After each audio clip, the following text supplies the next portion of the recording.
नमस्कार। आइए सुनते हैं मुंशी प्रेमचंद की कहानी पूस की रात। हल्कू ने आकर स्त्री से कहा, सहना आया है, लाओ जो रुपए रखे हैं उसे दे दूं। किसी तरह गला छूटे। मुन्नी झाड़ू लगा रही थी, पीछे फिरकर बोली, 3 ही तो रुपए हैं, दे दोगे तो कंबल कहाँ से आवेगा। माघ पूस की रात हार में कैसे गुजरेगी। उसे कह दो फसल पर रुपए दे देंगे, अभी नहीं है। हल्कू एक क्षण के लिए अनिश्चित दशा में खड़ा रहा। पूस सिर पर आ गया।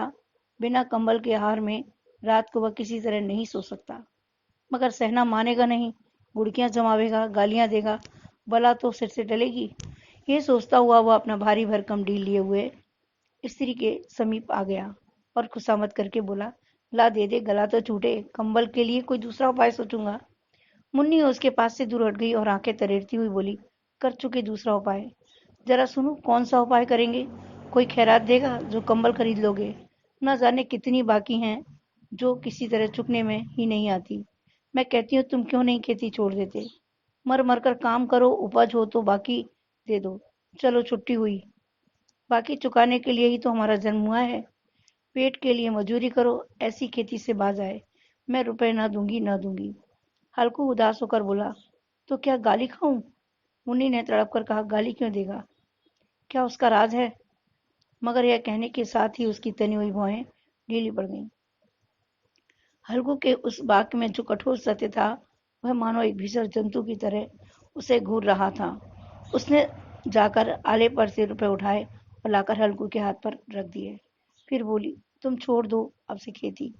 मजूरी में सुख से एक रोटी खाने को तो मिलेगी, किसी की धौंस तो न रहेगी। अच्छी खेती है, मजूरी करके लाओ, वह भी उसी में झोंक दो, ऊपर से धौंस। हल्कू ने रुपए दिए और इस तरह बाहर चला मानो अपना हृदय निकाल कर देने जा रहा हो। उसने मजूरी के एक एक पैसा काट काट कर 3 रुपए कंबल के लिए जमा किए थे। वह आज निकले जा रहे थे। एक एक पग के साथ उसका मस्तक अपनी दीनता के भार से दबा जा रहा था।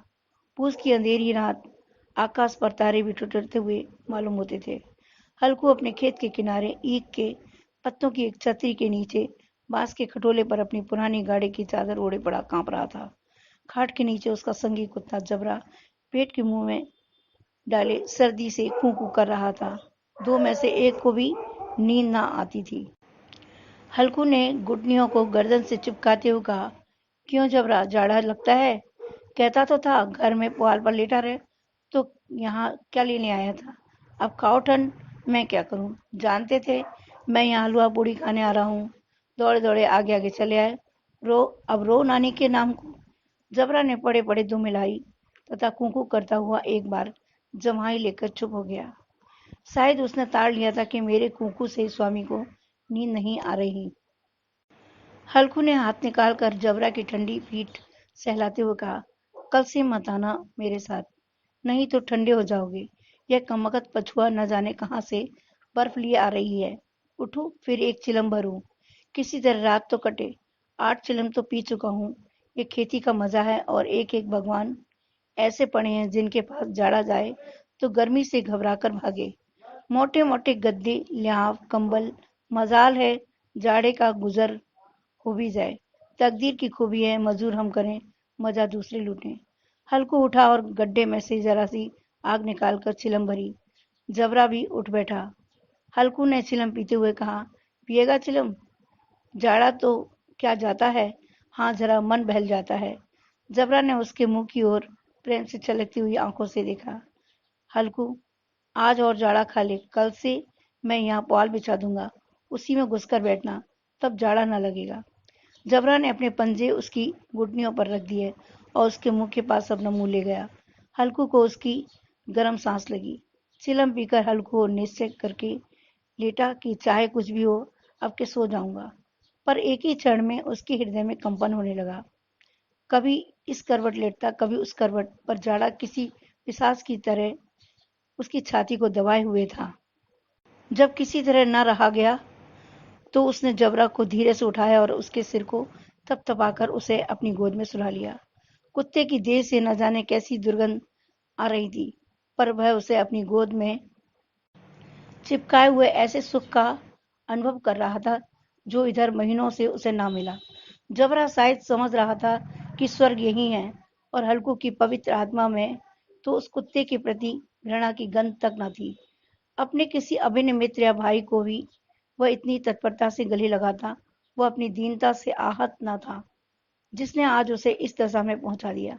नहीं, इस अनोखी मैत्री ने जैसे उसकी आत्मा के सब द्वार खोल दिए थे, और उसका एक एक अणु प्रकाश से चमक रहा था। सहसा जबरा ने किसी जानवर की आहट पाई। इस विशेष आत्मीयता ने उसमें एक नई स्फूर्ति पैदा कर दी थी, जो हवा के ठंडे झोंकों को तुच्छ समझती थी। वह झपट कर उठा और छतरी के बाहर आकर भौंकने लगा। हल्कू ने उसे कई बार बुलाया, पर वह उसके पास न आया। हार में चारों तरफ दौड़ दौड़ कर भौंकता रहा। एक क्षण के लिए भी आ भी जाता तो तुरंत ही फिर दौड़ता। कर्तव्य उसके हृदय में अरमान की भांति उछल रहा था। 1 घंटा और गुजर गया। रात ने शीत को हवा से दत्काना शुरू किया। हल्कू उठ बैठा और दोनों घुटनों को छाती से मिलाकर सिर को उसमें छिपा लिया। फिर भी ठंड कम न हुई। ऐसा जान पड़ता था कि सारा रक्त जम गया है। धमनियों में रक्त की जगह हिम बह रहा था। उसने झुककर आकाश की ओर देखा। अभी कितनी रात बाकी है। सप्तऋषि अभी आकाश में आधे भी नहीं चढ़े हैं। ऊपर आ जाएंगे तब कहीं सवेरा होगा। अभी पहर से ऊपर रात है। हल्कू के खेत से कोई एक गोली टप्पे पर आमों का एक बाग था।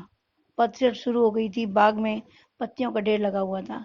हल्कू ने सोचा चलकर पत्तियां बटोर लूं और उन्हें जलाकर खूब तापूं। रात में कोई मुझे पत्तियां बटोरते देखे तो समझे कोई भूत है। कौन जाने कोई जानवर छिपा बैठा हो, मगर अब तो बैठे नहीं रहा जाता। उसने पास के अरहर के खेत में जाकर कई पौधे उखाड़ लिए और उनका एक झाड़ू बनाकर हाथ में सुलगता हुआ उपला लिए बगीचे की तरफ चला। जबरा ने उसे जाता देखा तो पास आया और दुम हिलाने लगा। हल्कू ने कहा, अब तो नहीं रहा जाता जबरा, चलो बगीचे में पत्तियां बटोर कर तापे। ताते हो जाएंगे तो फिर आकर सोएंगे। अभी तो रात बहुत है। जबरू ने कूकू करके सहमति प्रकट की और आगे आगे बगीचे की ओर चल दिया। बगीचे में घुप अंधेरा छाया हुआ था और उस अंधकार में निर्दयी पवन पत्तियों को कुचलता हुआ चला जाता था। वृक्षों की उसकी बूंदें टप टप नीचे टपक रही थीं। एकाएक झोंका मेहंदी और फूलों की खुशबू लिए हुए आया। हल्कू ने कहा, कैसी अच्छी महक है जबरा, तुम्हारी नाक में भी कुछ सुगंध आ रही है। जबरा को कहीं से एक हड्डी मिल गई थी। वह उसे निचोड़ रहा था। हल्कू ने आग जमीन पर रख दी और पत्तियां बटोरने लगा। जरा सी देर में पत्तियों का एक ढेर सा लग गया। हाथ ठिठुर जाते थे, नंगे पांव गले जाते थे और वह पत्तियों का पहाड़ खड़ा कर रहा था। इसी अलाव में वो ठंड को जलाकर भस्म कर देगा। थोड़ी देर में अलाव जल उठा। उसकी लौ ऊपर वाले वृक्ष की पत्तियों को छू छू कर भागने लगी। उस अस्थिर प्रकाश में बगीचे के विशाल वृक्ष ऐसे मालूम होते थे मानो उस अथाह अंधकार को अपने सिरों पर संभाले हुए हैं।